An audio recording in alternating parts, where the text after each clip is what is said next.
Ako si Jesus Kristo, at ngayon ay itigil mo muna ang pagtingin sa wala at tumingin ka naman sa kung ano ang nasa iyo na.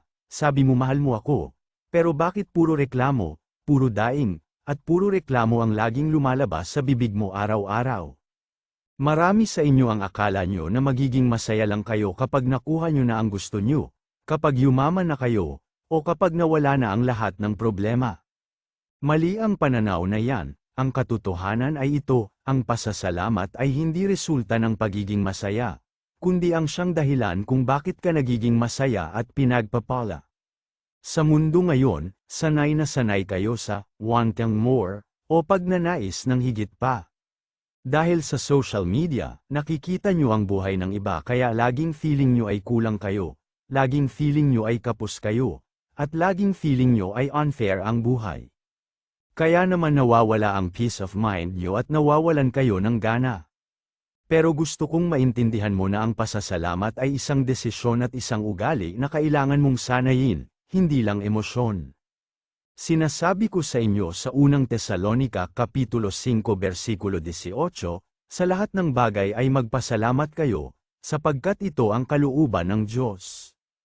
Ibig sabihin, may utos ako at may dahilan kung bakit gusto ko na laging may pasasalamat sa puso mo.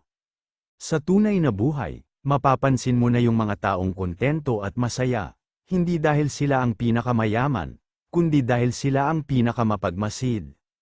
Nakikita nila ang halaga ng simpleng hangin, simpleng paggising, at simpleng pagkain. Ang taong mapagpasalamat ay parang magnet na humahatak ng karagdagang biyaya. Bakit? Dahil kapag nakikita kong masaya ka at pinapahalagahan mo ang maliit na ibinigay ko, mas lalo kong gugustuhin na dagdagan pa at bigyan ka pa ng malalaking bagay. Gaya ng isang bata na kapag binigyan mo ng regalo at sobrang tuwa at nag-thank you, gusto mo ulit bigyan.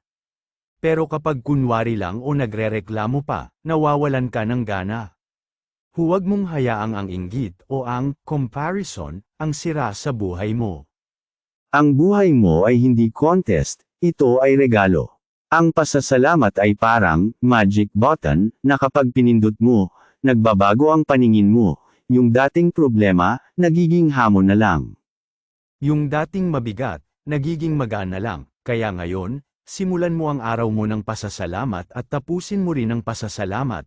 Kilalanin mo ang kamay ko sa bawat malaki at maliit na bagay. Dahil ang taong may pusong puno ng pasasalamat ay taong hinding-hindi malulungkot, at taong laging pinararangalan at pinagpapala ko ng sagana, ang pasasalamat ang susi sa bukas na bintana ng langit.